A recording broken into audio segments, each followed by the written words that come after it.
मी भाजपच्या बाळासाहेब यांच्याकडे जाईन. बाळासाहेब, हे खरं आहे की सत्तांतर होताना दिसतंय. मी अजून अभिनंदन करणार नाही, कारण आकडे एकदा स्पष्ट होऊ द्या. पण हेही खरं आहे की दिल्लीने आम आदमी पार्टीला नाकारलं नाहीये. त्या बाबतीत काय सांगाल? नाही, कसं आहे जनतेमध्ये आता काही अजून परिवर्तन पूर्णतः कधी होत नसतं, त्याला एक वेळ लागत असतो. परंतु जो आता रिझल्ट बीजेपीच्या हातात येतोय, तर जे काय दिल्लीतले जनता आहे, मी त्यांचे पहिल्यांदा आभार मानतो. जे पद्धतीनं आम्ही ग्राउंडमध्ये फिरलो, ते लोकांचे जे काही मत होते, त्या लोकांनी आम्हाला सांगितलं की आम्हाला परिवर्तन करायचं. आता परिवर्तन हे पूर्ण तसं तुम्ही म्हणाले का काही जागा मिळतायत, 100% तर काय असं होणार नाही का त्यांना काहीच मिळणार नाही. परंतु परिवर्तन हे आहे का सरकार जे काही येणार ते बीजेपीचं पाहिजे. आणि आज हे आपले देश आहे, दिल्ली हे जे ठिकाण आहे, हे देशाची एक प्रतिमा आहे. देशाची प्रतिमा. ज्यावेळेस देशातून विदेशातून लोक इथे येतात, आपली दिल्ली कशी असली पाहिजे. दिल्ली हे एक स्वप्न आहे, मोदीजींचं स्वप्न आहे, की दिल्लीची प्रगती एक मोठ्या प्रमाणामध्ये झाली. त्याला कुठंतरी एक जी खुंटी आपण म्हणतो मारलेली होती पक्षाच्या माध्यमातून, ती काढण्यामध्ये आज आणि जनता जी आहे हे परिवर्तन करण्यामध्ये यशस्वी झाली. आज म्हणून आम्ही म्हणतो की आज ही दिवाळी आहे, म्हणजे आज दिल्ली मुक्त झाली. गेल्या 27 वर्षापासून बीजेपी हो. कुठेतरी वाट पाहत होते. आज बीजेपीला इथं यश मिळतंय आणि ते मोठ्या प्रमाणात यश आहे. सत्ता अजून तर बाकी रिझल्ट आपल्याला येणारच आहेत. आम्ही याला मानतो की हा जनतेचा विजय आहे. म्हणजे जनता ही ऍक्च्युली 10 वर्षापासून 12 वर्षापासून फक्त पोकळ यांना आश्वासनाला वैतागलेली होती. कुठेतरी त्यांना संभ्रम झालेला होता काही आपण ज्याच्या पाठीशी आहोत ते आपल्याला आता पूर्ण करण्याच्या कॅपॅसिटीची नाहीये. ज्यांचा सुरुवात भ्रष्टाचार मुक्त म्हणून झाली आणि ते स्वतः भ्रष्टाचारामध्ये इतके गुंतून गेले आहे 10 वर्षामध्ये. त्यांना जो पर्याय होता मोदीजींचा आणि मोदीजींचं जिथे जिथे राज्यामध्ये ज्यांनी करून दाखवलं आश्वासन, लोकांना विश्वास आहे का बीजेपी इतर राज्यामध्ये करते, दिल्लीमध्ये 100% करणार म्हणून जनतेने कौल दिला. तुम्ही आम्ही बोलून काहीच होणार नाही. जनतेचा कौल. मग आज जनतेच्या न्यायालयामध्ये बीजेपी विजय होताना दिसत आहे. हा जनतेचा विजय आहे. तळागाळातील लोकांचा विजय आहे. आज प्रत्येक माणसाने ठरवलं का दिल्लीला जर प्रगती करायची असेल, दिल्लीला जर डबल इंजिन जे केंद्रामध्ये सरकार आहे तिथंच जर बीजेपी सरकार जर आलं, तर आपण कुठेतरी चांगल्या पद्धतीनं प्रगती करू शकतो. दिल्लीची प्रतिमा जी आहे जगामध्ये, मी भारतामध्ये नाही म्हणत, जगामध्ये कुठेतरी चांगल्या याच्यावरती नेण्यासाठी गरजेचं आहे. जसे मगाशी धनंजय दादांनी सांगितलं, भारताचे बाहेरचे राष्ट्राध्यक्ष आले, शाळेत गेले, हे गेले, पण ते कुठेतरी विसरतायत. ज्यावेळेस बाहेरचे राष्ट्राध्यक्ष भारतामध्ये दिल्लीमध्ये येतात, त्यावेळेस त्यांच्या बातम्या झळकल्या जातात. इथं एवढं पॉल्युशन आहे, त्यांचे जीवनमान एवढं कमी होऊ शकतं, 10 दिवसांनी होऊ शकतं, ते होऊ शकतं. ही कुठेतरी भारताच्या बाहेर जी प्रतिमा आहे, आज मी एक IITनच आहे. ज्यावेळेस माझे मित्र अमेरिकेमधून, युरोपमधून ज्यावेळेस सांगतात, म्हणजे दिल्लीमध्ये एक राष्ट्राध्यक्ष आपल्याकडे येतोय आणि कुठेतरी त्याचं 10 दिवस आयुर्मान कमी होतंय, अशा बातम्या झळकतात. तेव्हा कुठेतरी देशाची प्रतिमा कमी झाल्यासारखी आपल्याला जाणवते. मी हं. त्या गोष्टीवर जास्त खोलवरती बोलणार नाही. मी एक बरं. सर्वसामान्य कार्यकर्ता आहे. माझं फक्त एकच मत आहे, विरोध ही विरोध करत असतात. हं. जनता कोणाच्या बाजूने आहे, जनतेच्या न्यायालयामध्ये जनतेनं बीजेपीवर विश्वास ठेवला, हे आज महत्वाचं आहे. विरोध, आता मी बोललो, विरोधक पूर्ण विरोध करणार, बरं. विरोधकाचा कामच आहे विरोध करणं. हं. परंतु जनतेचा जो कौल आहे आणि जनतेचे विचार जे आहेत, हे हं. कोणावरती विश्वास ठेवतात हे फार महत्वाचं आहे. ठीक आहे. आता शेवटी असं आहे की म्हणजे माइंडकर पण सहमत होतील की शेवटी विजयी माणसाकडे काय, त्याला म्हणजे विजयासाठी काही वेगळं सांगावं लागत नाही. विजय विजय असतो. पराभवाची कारण आणि सगळे चिंतन शिबिरं होत असतात. या निमित्तानं पुन्हा एकदा मला धनंजय शिंदे जर का असतील तर जावं लागेल. धनंजय शिंदेजी, की कोण होतं असं तू, काय झालं असं तू, म्हणजे गेल्या 3 निवडणुकांमध्ये, त्यासाठी मी कौतुक करेन आम आदमी पार्टीचं. 60च्या पलीकडचा आकडा, कधी 60, 63, 68 इतक्या जागा तुम्ही मिळवलेल्या आहेत. भाजपला दूर ठेवलं, काँग्रेसला संपवून टाकलं. आज काँग्रेसची ही अवस्था आहे, याच्या मागे एक मोठं कारण आम आदमी पार्टी सुद्धा आहे. तुम्ही तो व्हॅक्यूम काबीज केला शीला दीक्षित यांच्या नंतरचा. मग आज हे एवढं इतका पराभव का? नाही प्रसन्नाजी, मी सर्वप्रथम तुम्हाला सांगू इच्छितो की हं. काँग्रेसला संपवायचं किंवा कुठच्याही पक्षाला किंवा व्यक्तीला संपवायचं हं. हा आमचा विचार कधीही नव्हता आणि याच्याही पुढे कधीच नसेल. हं. आम्ही आमचं काम करत बसलो. आम्ही जे लोकांना सांगितलेलं त्याप्रमाणे अर्थसंकल्प आखला. अर्थसंकल्पामध्ये त्याप्रमाणे शिक्षण, आरोग्य, वीज, पाणी ह्या गोष्टींवरती अलोकेशन केलं हं. आणि दिल्ली सरकार हे प्रॉफिटमध्ये चालवून दाखवलं. हं.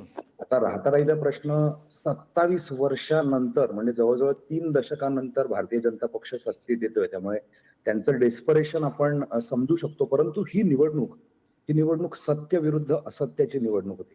ही निवडणूक अच्छाई वर्सेस बुराई अशी निवडणूक होती. ही निवडणूक काम वर्सेस द्वेष अशी निवडणूक होती. ही निवडणूक संविधान विरोधी आणि संविधानाच्या बाजूने अशा लोकांची निवडणूक होती. आणि म्हणूनच गेल्या 5 वर्षापासून भारतीय जनता पक्षाने आत्ताच्या निवडणुकीची तयारीला सुरुवात केलेली.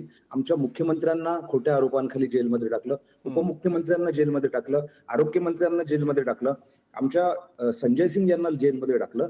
आणि एवढं नाही, ईडी सीबीआय यांचा वापर तर केलाच, परंतु निवडणूक आयोग आणि दिल्लीचं पोलीस, तुम्हाला माहिती आहे दिल्लीमध्ये पोलीस लॉ अँड ऑर्डर ही जी व्यवस्था आहे ही केंद्र सरकारच्या हातामध्ये असते. त्यामुळे केंद्र सरकारने जेवढा जमेल तेवढा त्रास दिला, आमच्या नेत्यांना खोट्या नोटिसेस दिल्या. आणि म्हणूनच तर काय तुम्हाला सांगतो की साधा डेटा आहे, निवडणूक आयोगाने सुद्धा जी भूमिका घेतली त्याच्याबद्दल सुद्धा ह्या निमित्ताने चर्चा व्हायला पाहिजे. म्हणजे स्वतःच्या पक्षाची ताकद, भाजप केंद्रित राज्य सरकार आहे, तिकडचे मुख्यमंत्री, भाजपचे खासदार, भाजपचे केंद्रीय मंत्री, एवढी सगळी यंत्रणा वापरून निवडणूक आयोगाला सुद्धा यांनी स्वतःच्या बाजूने काम करायला हे केलेलं, म्हणजे तयार केलेलं. दिल्लीतील जनतेची भावना असल्यामुळेच साधा 17 फॉर्म सुद्धा निवडणूक आयोगाने वेळेवर रिलीज केला नाही. तो आम आदमी पक्षाने काल वेबसाईटवर टाकल्यानंतर त्यांनी धावपळ केली. त्यामुळे जर एवढी सगळी राक्षसी यंत्रणा, सैतानी यंत्रणेचा वापर करून जर अशा पद्धतीने निवडणूक लढवली जात असेल, तर आम आदमी पक्षाच्या प्रत्येक कार्यकर्त्याने, पदाधिकाऱ्याने ज्या पद्धतीने संघर्ष केलेला आहे त्या संघर्षाचा हा आजचा हे आहे. आणि मला अजूनही खात्री आहे की आपण 10 वाजेपर्यंत थांबूया, याच्यामध्ये नक्कीच बदल होईल असं मला वाटतं. आम्ही आता किती तुम्ही पण अनेक निवडणुका बघितल्या, धनंजय शिंदेची आपण सगळ्यांनी बघितलेल्या आहेत महाराष्ट्रातल्या. एक विशिष्ट कल असतो, त्याच्या पुढे किती ऍडजस्ट होतं ते बघता येईल. मग माइंडकरांना विचारतो, माइंडकरची आता कल कितपत बदलू शकतो? धनंजय शिंदे माझे मित्र आहेत, फार आशावादी आहेत. एवढं राहू नका, बी रिअलिस्टिक धनंजयजी, असं नाहीये. यात फारसा फरक पडणार नाही. अगदी म्हणजे 40 ते 45 याच्या दरम्यानच हा आकडा घुमत राहील, याच्या पण पलीकडे माइंडकरजी, मी मगाशी तुम्ही एक कमेंट अशी केली, त्याबद्दल तुम्ही अधिक विश्लेषण करावं की हे खरं आहे आम आदमी पार्टी सत्तेतून जाते वगैरे, पण जे थम्पिंग मेजॉरिटी गेल्या 3 वेळा आपल्याला बघायला मिळाल्या 60च्या पलीकडच्या, ते भाजपला मिळू शकलेलं नाही. आणि आम आदमी पार्टी संपलेला नाही आणि प्रमुख विरोधी पक्ष तो ठरणार आहे. हो, मी अगदी नीट सांगतो की जर काँग्रेस आणि आपचं अलायन्स झालं असतं तर आत्ता जे आपल्याला आप आणि काँग्रेस मिळून 26 दिसत आहेत, कदाचित ते 35च्या वर दिसले असते आणि भाजप सत्तेवर आला नसता, ही फॅक्ट आहे. पण त्याच्यानंतर काय झालं असतं, तर त्याच्यानंतर आप हा एक उत्तर भारतातला महत्वाचा पक्ष ठरला असता. याचं कारण दिल्ली, पंजाबमध्ये तुमचं राज्य आहे, हरियाणाचं राज्य केवळ आपमुळे गेलेलं आहे. एक कॅल्क्युलेटिव्ह भूमिका माझ्या दृष्टीने काँग्रेसचे प्रवक्ते हे ऑफिशियली सांगू शकत नाहीत, त्यांच्या अडचणी आपण समजून घेऊ. आपण पत्रकार म्हणून आपला ॲनालिसिस करू शकतो. एक कॅल्क्युलेटिव्ह भूमिका काँग्रेसने घेतली. आपल्याच फिफडोममध्ये दुसऱ्या पक्षाला, जो भलेही भाजप विरोधी असल्याचा दावा करत आहे, त्याला आपण मोठं होऊ देणार नाही, हे साधं गणित ठेवलं. आणि मगाशी जो रेफरन्स मला वाटतं आपल्या करस्पॉन्डंटनी केला दिल्लीहून, त्यांनी सांगितलं जी भूमिका प्रकाश आंबेडकरांनी केलेली होती महाराष्ट्रात काँग्रेस एनसीपी करता 2019ला, अगदी तीच भूमिका काँग्रेसनी आप करता केली. ट्रँग्युलर झालं आणि त्याचा फटका आपला बसलेला आहे. आणि आता जे 2029चं इक्वेशन असेल ते जरा वेगळं असेल. हळूहळू आप उलट आपण पाहिलं तर खाली जात आहे. पण नीट जर का पाहिलं तर 24 आप आणि 1 काँग्रेस जरी धरलं तरी 25 आहे. आणि सिंपल मेजॉरिटीला केवळ 11 जागा कमी पडते. त्यामुळे हे जर 2 पक्ष एकत्र आले असते तर हे सहजगत्या भरून काढलं असतं. पण त्याच्यामध्ये आप मोठा व्हायला नको या एका कॅल्क्युलेटिव्ह डिसिजन करता, कॅल्क्युलेटिव्ह गोष्टी करता माझ्या दृष्टीने ते ट्रँग्युलर आला, तिथे फाईट झालेली आहे. तिवारींकडे जाऊया. तिवारीजी, किमान आम आदमी पार्टीने विरोधी पक्षाची तरी जागा मिळवलेली आहे. असं काय झालं असावं की विरोधात सुद्धा बसवत नाहीये काँग्रेसला? मगाशी माइंडकर म्हणत होते की काँग्रेसने अशा प्रकारे की मी नाही तर तू पण नाही, त्यांनी अशा प्रकारे आपचा हा एक प्रकारे गेम झालेला आहे. ते असं थेट म्हणत नाहीयेत, पण कदाचित एक प्रकारे भाजप आणि काँग्रेससाठी दोघांसाठी हे फायद्याचं आहे की आप टिकत नाहीये. पण तुम्हाला स्पेस का नाहीये दिल्लीमध्ये? प्रसन्नजी, हे बघा, आत्ताच आम आदमी पक्षाच्या शिंदे साहेबांनी सांगितलं की आम आदमी पक्ष हा आंदोलनात्मक भूमिकेतून उदयास आला. 2013-14 साली जेव्हा अण्णा हजारे आणि भाजप संघाच्या काही लोकांनी जाणीवपूर्वक मनमोहन सिंग आणि काँग्रेसला टार्गेट करण्याचा प्रयत्न केला, त्यावेळेला जे काही किरण बेदी असतील किंवा अजून त्यांच्यासोबत जे काही असतील त्या पद्धतीने त्यांनी आंदोलनात्मक उभारणी घेतली. त्याच्यानंतर त्यांना दिल्लीनी पसंती दिली वगैरे वगैरे. थोड्या काळात ते भाजपला पर्याय म्हणूनच एक त्या ठिकाणी दावे व्हायला लागले की देश पातळीवर आता मोदींना पर्याय. मला असं वाटतं की ती थोडी घाई झाली आम आदमी पक्षाची. त्यांनी पहिलं कुठलं तरी एक राज्य बेस करायला पाहिजे होता. विविध राज्यात ते उभे राहायला लागले आणि मग शेवटी असं आहे ना की काँग्रेसने हा देश उभा केला आणि काँग्रेस ही चळवळ आहे, केडर बेस पार्टी नाहीये. कारण काँग्रेसचा विचार आहे आणि हा काँग्रेसचा विचार हा जनकल्याण राज्यव्यवस्थेचा विचार आहे. महात्मा गांधींच्या 7 सामाजिक पापांपैकी एक पाप होतं की सिद्धांत विना राजनीती. परंतु आज ती व्याख्या सत्ता विना राजनीती, सत्ता ओरिएंटेड राजकारण असंच चाललेलं आहे.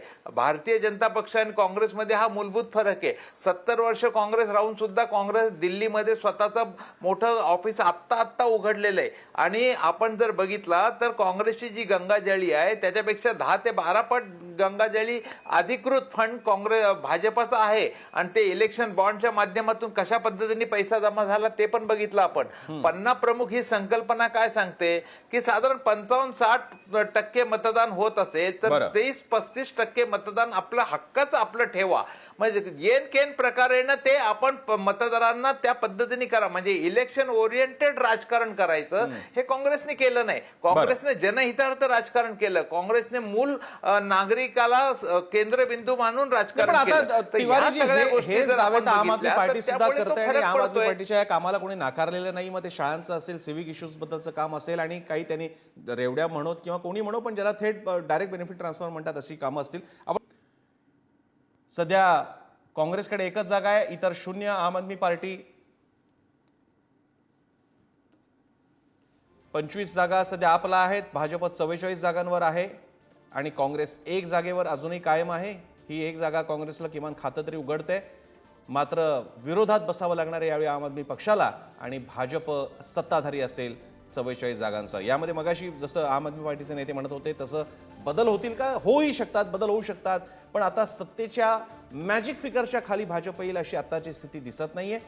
आता हा कल साधारणपणे थोडाफार फरकानं तेवढाच राहील कारण 70 जागांचे पूर्ण कल आपल्या समोर आलेले आहेत आणि यामध्ये पाहता 4 टर्म्सच्या नंतर आम आदमी पार्टीकडनं दिल्लीची सत्ता जाताना दिसते. आता मुद्दे काही जर का चर्चेला घ्यायचे असतील तर याचे परिणाम आपच्या राष्ट्रीय राजकारणावर कसे होतील, केजरीवालांच्या प्रतिमेवर कसे होतील, काँग्रेस याचा फायदा दिल्ली आणि उत्तर भारतात कसा करून घेईल, भाजप आता राजधानी सुद्धा जिंकलेली आहे तर भाजप आता काय करेल आणि सगळ्यात महत्त्वाचं म्हणजे आम आदमी पार्टी स्वतःला पुन्हा ज्याला रिइन्व्हेंट करणं म्हणतात, स्वतःचा शोध पुन्हा घेऊन प्रस्थापित करणं म्हणतात ते तसं कसं करेल. मी त्या मुद्द्याच्या चर्चेला सुरुवात करतो माइंडकरांपासून. माइंडकरजी पुढे काय? एक भाजप एक व्हिंडिक्टिव्ह राजकारण खेळत आहे ज्याचे 2014 पासून आपण महाराष्ट्रात सुद्धा आपण म्हणाल तर मी भुजबळांचं नाव घेतल्याबरोबर आपण सांगितलं की स्कॅम वगैरे अनेकांचे सगळ्यांची नावं आता ती कुठे आहेत हा प्रश्न आहे. हो, आता केजरीवाल, आतिशी आणि अगदी सिसोदिया यांच्या बाबतीत, संजय सिंग, आपच्या सर्व नेत्यांच्या बाबतीत कुठली भूमिका कुठल्याही स्तराला जाऊन भाजप घेणारच नाही याची खात्री कोणी देऊ शकत नाही. उलट माझा सरळ आरोप आहे भाजप अशीच व्हिंडिक्टिव्ह भूमिका घेऊन त्यांना ज्या प्रकारे जेलमध्ये टाकलेलं होतं, काय एवढा मोठा गुन्हा झाला होता म्हणून एका राज्याच्या मुख्यमंत्र्याला तुम्ही जेलमध्ये टाकताय ज्याचा काँग्रेसने सुद्धा निषेध केलेला होता. अशाच प्रकारचं व्हिंडिक्टिव्ह राजकारण सुरू राहील आणि ते देशाच्या लोकशाहीला, एकूणच कुठल्याही राज्याच्या घडणीला सुद्धा घातक आहे. आणि ते आता अक्षरशः ते काय double engine, triple engine, sarpanch सुद्धा आमचाच सरपंचापासून. मोठी बातमी येते ती बघूया. कोणती बातमी येते आपण बघूया हेलिकॉप्टरच्या माध्यमातून. सर्व 70 जागांचे कल आता हाती आलेले आहेत. कल स्पष्ट झालेले आहेत. भाजपला 47 जागा, आपला 22, काँग्रेस 1 जागेवर आघाडी. भाजपची मोठ्या विजयाकडे वाटचाल. अन्य कुणालाही दिल्लीने नाकारलेला आहे. म्हणजे कोणतेही अपक्ष, छोटे पक्ष यांना जागा सुटलेली नाहीये. ते एक स्पष्ट आहे. या निमित्तानं कोणताही घोडा बाजार होण्याची मात्र संधी दिल्लीकरांनी देऊ केलेली नाही. गेले सलग 4 निवडणुकांमध्ये बघायला मिळालेलं आहे की दिल्लीकर कोणताही घोडे बाजार होऊ देत नाही, सरळ स्पष्ट सत्ता हातात देतात. माइंडकरजी पूर्ण करा. तर त्यांना जे काही ट्रिपल इंजिन वगैरे अपेक्षित आहे, आपण त्याला ट्रिपलच म्हणू, म्हणजे अगदी राष्ट्रपतीपासून तर सरपंचापर्यंत सर्व ठिकाणी फक्त भाजपमय वातावरण असावं. आणि मग या सर्वांचा कारभार नागपूरच्या RSS हेडक्वार्टर मधून चालणार आहे का? पूर्ण संघाला अभिप्रेत आहे ते चालणार आहे का? लोकशाही कुठे राहील? की तुम्हाला तुमच्या विरुद्ध बोललेल्या माणसाला लगेच जेलमध्ये टाकायचं आहे का? नक्की काय झालेलं? बरं, या घटना घडल्या नाहीत, आरोप केल्या गेलेले नाहीत असं कोणीही म्हणू शकत नाही. ज्यांच्यावर आरोप झालेत ते आता तुमच्याबरोबर मंत्री म्हणून कसे बसलेत हा प्रश्न आहे. आणि मला असं वाटतं हे दिल्लीत व्हिंडिक्टिव्ह पॉलिटिक्स मोठ्या प्रमाणात आपच्या विरुद्ध केलं जाईल आणि कदाचित पुन्हा त्याचं नाव काय, ऑपरेशन लोटस म्हणा, आपला अजून वीक करण्याकरता कदाचित काही माणसांना आपल्याकडे सुद्धा घेण्याचा भाजप प्रयत्न करू शकतं. बरं, मी आपच्या धनंजय शिंदेकडे जाण्यापूर्वी पुन्हा एकदा काँग्रेस आणि भाजपकडे जाईन. पहिल्यांदा तिवारींकडे मी जाईन. गोपाळ तिवारीजी, काँग्रेस यानंतर आता आप कसा मागे पडला, कसा सत्तेतून बाहेर पडला याचाच आनंद साजरा करणार आहे का तुम्ही आता दिल्ली विशेषतः पंजाब या ठिकाणी पुनर्गठन करण्यासाठी प्रयत्न कराल?